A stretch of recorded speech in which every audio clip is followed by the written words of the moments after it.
Welcome to the Entrepreneur Success Formula podcast, where we'll be getting down to earth with real entrepreneurs. You know, the ones who work hard and know that success is more than a mindset, because it takes blood, guts, and a bucket full of luck today to survive and thrive in the world of business. My name is Damien Mark Smith. I am the author of the Entrepreneur Success Formula, and I'm the host for today's show.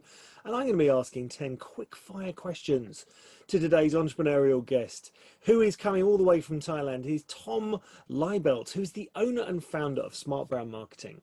And they market online courses. They're based in the US, but get this, right? Tom works and lives in Thailand. He is the laptop genius entrepreneur. And finally, we get him on the show. So Tom, welcome to the show. Yeah, thank you for having me. You know, it does make a big difference when you finally make that leap. You know, I think I've lived in 14, 15, maybe 16 countries already. I mean, Wow. 4 months, not just traveling, right? All over Europe, Asia. And it does feel good. I gotta admit, when I think back on it, it does feel good. You know, it's compared to going to work, you know, because I was in New York, right? Yeah. So you got to imagine 1 hour plus to get to work. Then you do your job, 1 hour plus to get home, 1 hour to find parking, you know? So this was Wow. ordeal every single Yeah. day. Yeah. I mean, until I got the garage, but still the travel time was brutal, you know, every single day. So I think there's probably some people listening to the show who think, New York, well, that's lovely, isn't it? Well, hold on. If you ever try and live in New York and you'll see how much you get for the money, you'll know what Tom's talking about. it's lovely in your 20s. Oh, yeah. But not if you have a car and own things, because then, you know, you have tickets, you know, oh, you parked a half an inch away from the hydrant. And yeah, there's always nonsense happening in New York. Always. Oh, my goodness. So tell me the countries that you've lived and worked in then. Tell me.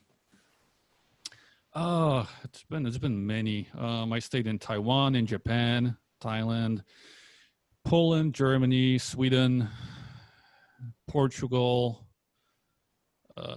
Spain. Wow. Cool. I'm missing some. What's your favorite?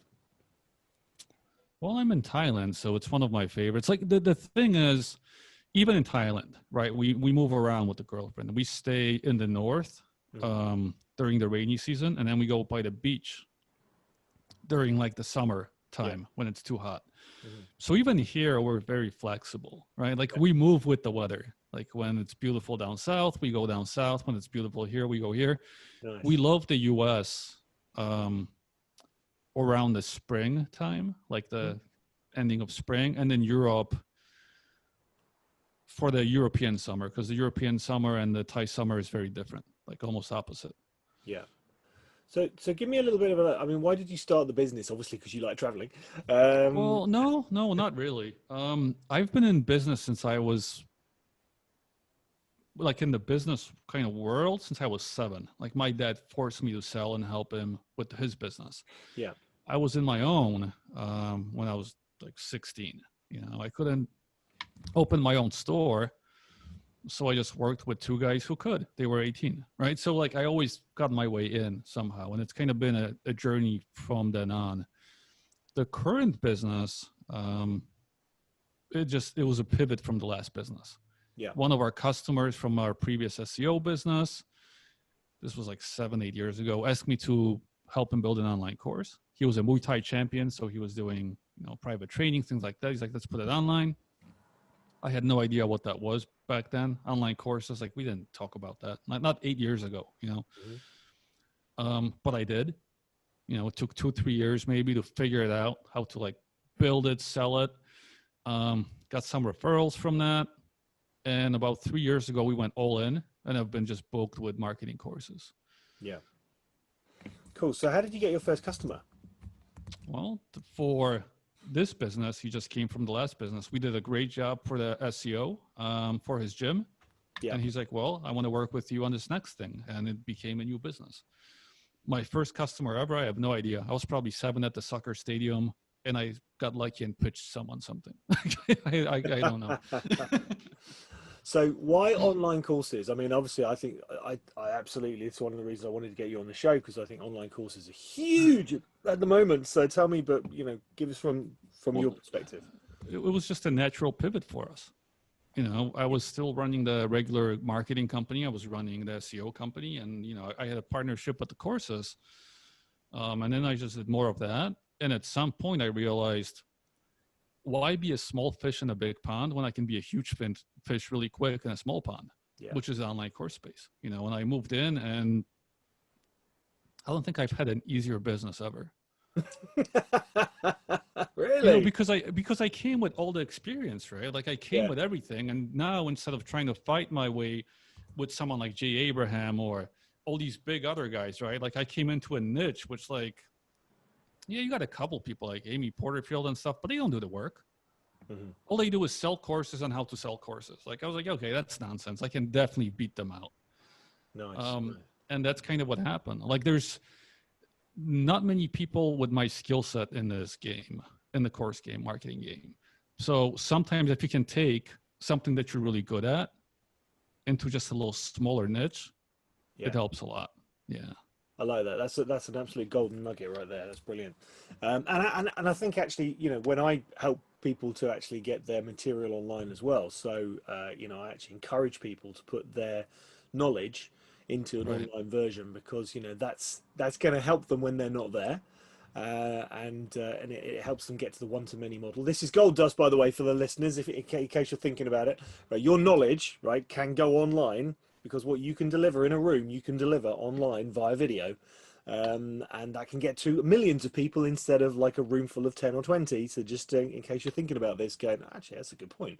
But most people say, oh yeah, but you can't do that. You can't do what I do with that. Well, believe you me, bearing in mind that the work that I do to workshops and yeah, you can do it online. Whatever you can do it online. Tom, what's been your biggest mental challenge that you've had to overcome as an entrepreneur in all of your businesses? Before I go into that, I just kind of want to go back to what you just said about people thinking they can't do it. See, the problem is the way we're raised and schooled. We do our best and we hope to get a good grade, right? Someone's giving us a grade, right? Yeah. We apply for schools, we apply for jobs and hope someone takes us in, right? We ask for a raise and hope someone gives it to us, right? Like most people are waiting for permission from someone. Like your biggest challenge in your job is to get these people to trust you enough where you can just tell them, yes, you can do it. And that's it. And they're off on their way, right? It's just permission seeking. Like I see it all the time. But it's just the way the culture is. Like we are raised to like respect these people, like the media, even though anyone can write in the media. I can pay $800 be in the Forbes or anywhere I want to. You know what I mean? Yeah. Like you realize very quickly, all these gatekeepers are nonsense. Like you don't need any of them. You don't need anyone to tell you, yeah, you're good enough. Don't go into any contest. Ask anyone for permission. You can do it yourself. Like you can really just be like, yeah, okay. You do your thing. I can get the same readership, same publicity by myself, right? Yeah. My own lesson, this is more of a concept that I've been thinking about, and my friend can help me put it into words. So there's like this bus analogy, right? And often when we're on the bus, we get to the first stop, second stop, and we see a much cooler bus coming right next to us. And we're like, oh man, that bus looks so much better. I'm gonna go jump on that bus now, right? And then we're on that bus, and then we see another cool bus, right? There's jumping from one thing to the next, right? Yeah. And usually what I find, and I've done this too, we might spend 6-7 years working on something, and we think we have 7 years of experience, but we really have 2 years of experience done 3 times. Because every time we hit a certain wall, we jumped buses. Yeah. Right. So the biggest lesson, and I don't know if you can curse on your podcast, but stay on the fucking bus. Yeah, that's a really important lesson. Yeah, persistence is key. And just to go back a step, by the way, for listeners, you know, if you want to start writing, start writing. If you want to be a writer, start writing. If you want to be a comedian, go out there and start telling jokes. However, if you want to be a brain surgeon, go to med school. Well, sort of, right? Because even when you go to when you go to brain surgery school, you still find that the doctor is practicing, right? You know what I mean? Like even when they're getting paid and doing work on you, on your friends. yeah, they're still doing. That's why it's called a practice, right? Yeah. They're still practicing on you. You're just paying them for it. So they got their fundamentals, but you know they're still practicing. Just letting you know. I have spoken to a lot of people who are working in the healthcare industry and they're working around nutrition. And I will have to say, especially in America, and you know, when they say it's like, we didn't get taught this in med school. And it's like, yeah, isn't that funny? Isn't it? Like, you know, the fundamental part of like, you know, your health, i.e. like what you eat and what you put in your body is not covered in med school. It's quite weird. So yeah. I think they do about 2 hours.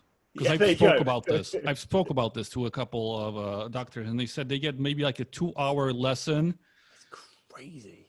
On like just basic overview stuff, and then let's move on, right? So yeah. Unbelievable. Tom, if you had to start all over again from scratch, what is the first thing that you would do differently? See, it's very, you know, it's very different. Trying to do what we're doing now 15, 20 years ago was like almost impossible. Where was Zoom? Where was WordPress? Where was Shopify? Yeah. Where was Twitter? Where was YouTube? You know what I mean? Yeah. Like all this stuff was, even if I went back and said, try it, like, well, we don't have this stuff. Like it's so much easier. So much easier. Like you can put your stuff out without having almost any technical knowledge. Like I was trying to build websites back in the days and it was a pain. Now I hire a Filipino for $300 a month and he builds me whatever I want. Because it's so easy, right? I just don't want to use my time for it. But it's so easy. We can it's a commodity now. Yeah. Where back then, building a crappy custom website would be like $5,000. Unbelievable. You know, so it's really hard to say that because I couldn't push myself and be like, you know, well, you're going to have to wait 10, 15 years till all the stuff's available and then you'll be able to do it again. You know? But I think you've got a very important point in there, which is outsource what's going to take the time to someone who already knows how to do it, but you can do it cheaper. And I think... So like the one way to think about it, and I remember where I read this, but pretty much put value on your time. Yeah. Right. Like have like an hourly thing, like mine is a couple $100. And then if something is worth less than that and I don't enjoy it, it gets outsourced. If I'm at a movie and the movie sucks, I'm like, I'm wasting $50 every 10 minutes being here. I'm going to sleep or leaving. Like, you know what I mean? Like everything else becomes easier because you're just like, well, I know what my value is. Most people don't. Yeah. That's a really good point. That would maybe be a good lesson. Yeah. There is actually a calculation that you can do, and I'll tell you what, I'll even include it in the show notes. There's a calculation you can do to work out what your time is worth. Oh, that's good, isn't it? It's rough. It's based on like a yearly average, so you know, don't take it too seriously, but it does at least give you an example. Okay, so let's on this next question. If you're in charge of business in general, world business, right? So you're in charge of world business now. You know, what's the legislation that you would do to introduce to help entrepreneurs? This is hard, right? Because like we're usually not smart enough to know like all the things that will happen once we put the legislation across. Right? There's just so many variables that happen afterwards, like the domino effect, right? So, worldwide, I'm not sure. All I know is like from the U.S., like we are one of the only countries that even if you're outside of the country for like 200, 250 days, we still get taxed the same as if we're inside the country, right? Yeah. So if this was a global thing, I would sort of make it so wherever you are with your business, let that country tax you. You know what I mean? Like it would just make it so much easier on a lot of us, you know, to kind of know what's happening. But the taxing, the double taxing, it's insane. Like I think it's a problem. Yeah. Okay, what's been your best marketing tactic and why? And this can be for your clients and it can be for your own business. So the best thing that I've ever done, and it works every single time for every business, is be good first at what you do. Yeah. and then just tell people the insights. Like that's all I do. I'll tell them like, okay, this is what's killing your sales. This is based on me working with 150 clients, and we made this many million. So, you set it up so people are like, oh, okay, he knows kind of what he's saying, and then you give the insight. Nice. And I find doing that has brought me more sales than anything else that I've ever tried. I like it. As Jim Rohn says, give your best stuff away. Oh, why, Jim? Because it forces you to like create more best stuff. I was like, okay, that makes sense. Okay. Well, the second part of that is you might give the best stuff out, but then someone's like, well, someone has to still do it. Yeah. And then they'll pay you to actually either train someone, walk them through, work with their team, or you do it yourself. Like, just because you tell someone how to climb, a building doesn't mean that person's going to want to climb it. Maybe like, can you just take me up there or can you do it for me? Like there's different ways of it. So that's like the second part. People will be like, oh, he knows how to do it, but I'm not going to do this. As we're now an X-rated show on this one, I might as well just put this one in there. So I came up with this for a client the other day who was worried about putting her best stuff out there.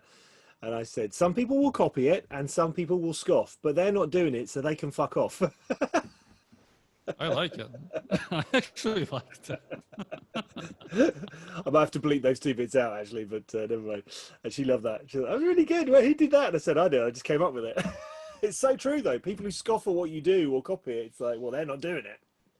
Well, that's kind of how you know you made it. If people are like hating on you and copying your stuff, that's when you know you're doing it right. I've seen it all the time. I love it. And you become really good at blocking, too. Yeah, that's true. What is your favorite business book and why? Fiction or nonfiction? Either. Doesn't matter. Because I have one in both. Okay, let's do both. The best business one is How to Get Rich by, let's see, I wrote it down, Felix Dennis. Felix Dennis, yeah, the publisher. Yeah, it's one of the only books you really need to read on business. Once you read that, you're either going to stick with it or be like, this is not for me. So it's a really good book. For fiction, The Asian Saga by James Clavell. Ooh, there's a couple books in there, but I think Shogun, Taipan, and Noble House like stood out for me. But basically, in that series, he takes you through multi generations of running different ventures. Yeah, one huge family. And I've learned more about psychology and human behavior and the way business runs through those books than almost anything else I read, nonfiction. Fantastic. So that's going on my reading list. Yeah, I really recommend them. They're amazing books. The Asian Saga, is that called? The Asian Saga, yeah, by James Clavell. I mean, they're incredible. Like, I can't. Yeah, I mean, if it was like a 5 out of 5, I would have to say 6. Like, they're just so good. Brilliant. I love it. So, are you, Tom, a night owl or an early bird? And what is your morning or evening routine, depending on which? So this switched. I used to be a night person, especially back when I was doing like music and other things, like more hobbies. Mm-hmm. And then I realized I want to get my work done in the morning so I can enjoy my nighttime. So I became kind of an early bird to get my work done. Yeah. And now, my evenings, like after 5, 6, I completely don't care what's going on with the company. I'm enjoying my life because that's my, like naturally when I enjoy things. So I kind of done that. Yeah. There you go. There's another golden nugget for everyone there. I'm actually the same. Yeah, I actually used to be the other way around as well. But now I like to get all my work done in the morning when the coffee's kicked in. That's it. And then you're done. Exactly. Like I had a friend, she was building a company, and I think it's big now, like $2-3 million. And she started her day at 5. I don't do it quite that early, but at 5, and she was done by noon every single day. So, I mean, she put in the hours. It was 7 hours. Yeah. But isn't it amazing? Like knowing that at noon or 1 p.m., like the rest of the day is yours. I like that. That's golden. That's absolutely golden. I love it. So what do you think your business is going to look like in 50 years from now? And I know this is hard one, because 50 years is like exponentially long. It's like, whoa, wait a minute. Got to get creative on this. I mean, if you just follow the regular path of a business, so if you pick your niche, okay, which for me is e-learning. Like you could say online courses, but it's really e-learning. It's not going anywhere. It's growing every single year. So I think it's a pretty safe niche. As long as we have electricity and the internet, it's not going to go anywhere. I'm definitely going to stick within the niche, so the business will be within that. And here's the path for pretty much everyone that gets into any space. Initially, I'm just assuming you know what you're doing, because if you don't, then you got to add a couple years of I need to learn. Do my 10,000 hours or whatever, 3 years. Yeah. But let's just say you know what you're doing. First thing you do is you start consulting. It's easier to get a couple high-end clients than a lot of customers. So usually that's where we start off, and you make your money. The second thing you do is you then go after the customers. It's tougher. So you got your money, you got your budget. So something like an online course or a productized service or whatever, where you don't fulfill anymore, right? With consulting, you're trading kind of time for money, making a lot. Then the next step is no longer trade time for money. That's the step I'm in right now.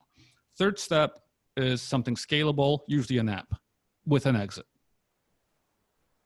So hopefully I'll be somewhere past all that and maybe just doing consulting again, like kind of loop again.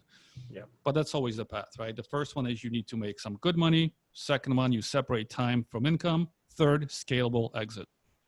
And everyone kind of follows that path. Nice. I like that. Well, that's kind of almost answered the last question in a way. But the next one is what is your favorite business or entrepreneurial movie, and why? And crucially, if they made a movie about you and your business, who is going to play your starring role? Entrepreneurial movie. I think Pursuit of Happiness with Will Smith was quite good. Like showing like going through some really hard, difficult times. And then, becoming successful. But like the one I would watch often is Office Space. And I heard of that one. It's a new one for the list. Yeah, so it was made by Mike Judge. It's like one of those classic movies that like a certain group of people just watch over and over. Mm-hmm. And it's about this guy who just one day wakes up and like doesn't feel like going to work anymore. But he goes to work and everything becomes better for him. Like he gets promoted and all this stuff, but he just doesn't care at all. And eventually he goes into his own thing, but it just shows like, someone just broke away from the path, right? So it's like the Matrix, but it's a business type of environment. I love it. I'm definitely watching that one. That's awesome. Hilarious. I didn't know that one. That's a brand new one for the list. I've got a big list, by the way. The business books and the business movies one is growing and growing and growing. And what I'm going to do is I'm going to put it behind a sign-up box. Just so that people can... So here's some advice with the business books. Anytime a business book is written with the idea of they trying to sell you something or make you want to do something, just chuck it away in the trash. They're always useless. And that gets rid of 90% of all the new books written in the last 20 years. You know what I mean? Like that when you look at books, it's like, why did he write this? Excellent. So that will help you kind of, get that list much smaller. So I'm so glad that in both of my books, right, neither of them are selling you anything. And those are the best ones. Anytime someone's trying to push you towards something, I just completely ignore them. You made my day now. I'm going to have the best day ever now because of that, Tom. And movie with myself, I think it's too early yet. I don't think I'm even halfway through the journey. It would be a very I think poor representation. So I can't say that now. Like maybe in 10, 20 years.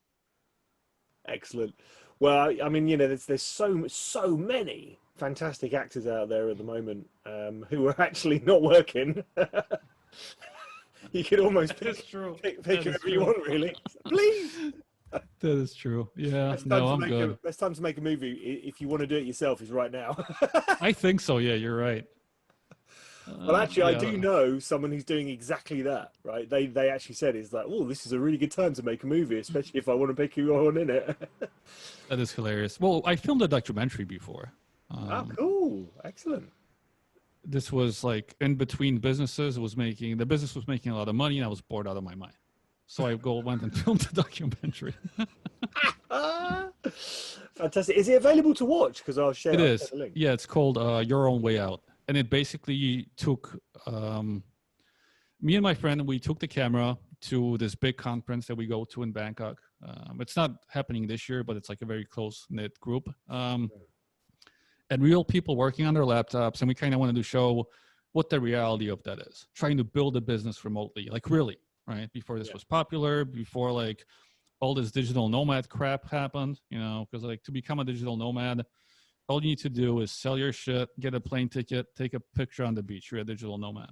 It doesn't mean you have a business, right? So this was like a real, like, okay, well, these people built something that's like 500, a million in revenue.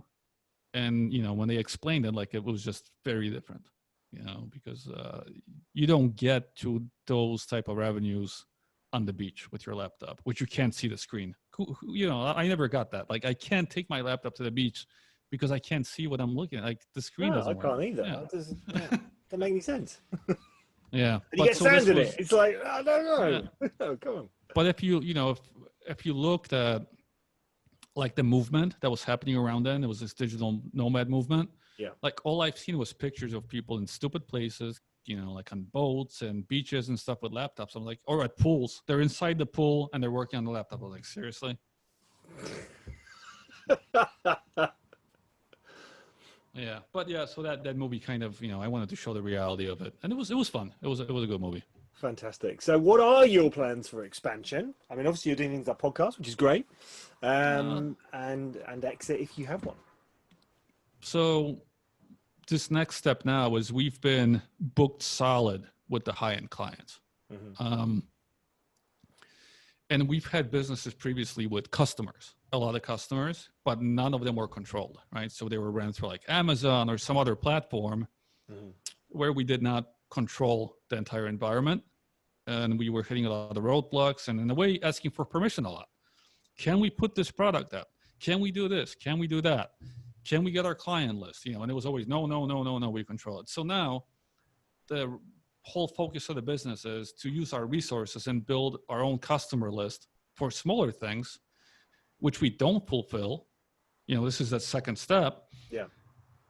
And that we just control. And if you have enough of a customer base that has paid for something, it is very easy to get an app going, you know, and something that's scalable and we can sell. So we're kind of getting ready for that next step with the company now. Fantastic. Well, you know, I came across you and obviously you're out there and you're doing it and you're putting it out there. And I thought your story was amazing. And, thank you. And it was great for you to come on the show and share some absolutely brilliant golden nuggets. And I think this is great, actually, when you have someone like you who really is out there doing it, because we're all a bit fed up of the people standing in front of the Ferraris.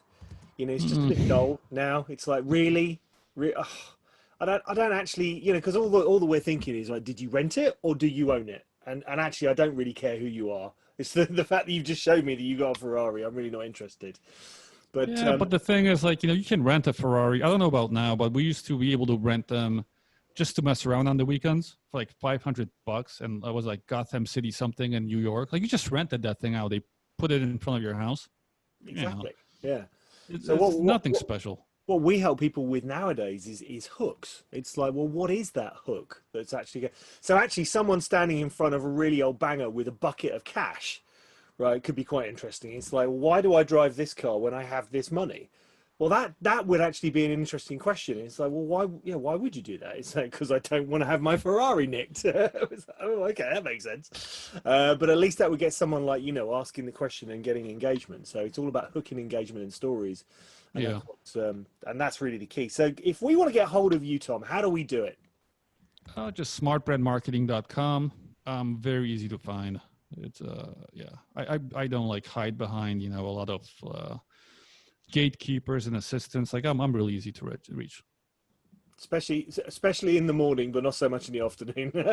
Well, I'm not saying I'm going to answer immediately. Like I have my constraints. My whole business runs on systems, right? Yeah. So everything's system based. But I'm easy to reach. Just not like, you know, if you expect me to answer in an hour, it's not going to happen. Love it. So, Tom, thank you so much for taking this brief delve into the real lives of real entrepreneurs. Guys, this is what it's actually like. Right, but can I ask that you share this podcast with anyone, and anyone listening shares it with anyone who they think works hard or would like to become an entrepreneur. And please like us on iTunes and follow us on YouTube, as we're going out on both. Make sure you hit that subscribe button. And if you would like to take part in this show, please drop me an email. That's Damien with an A at rethinkingbusiness.biz. And we can have a chat. Tom, here's to your future success and see you soon. Yeah, thank you. It was fun.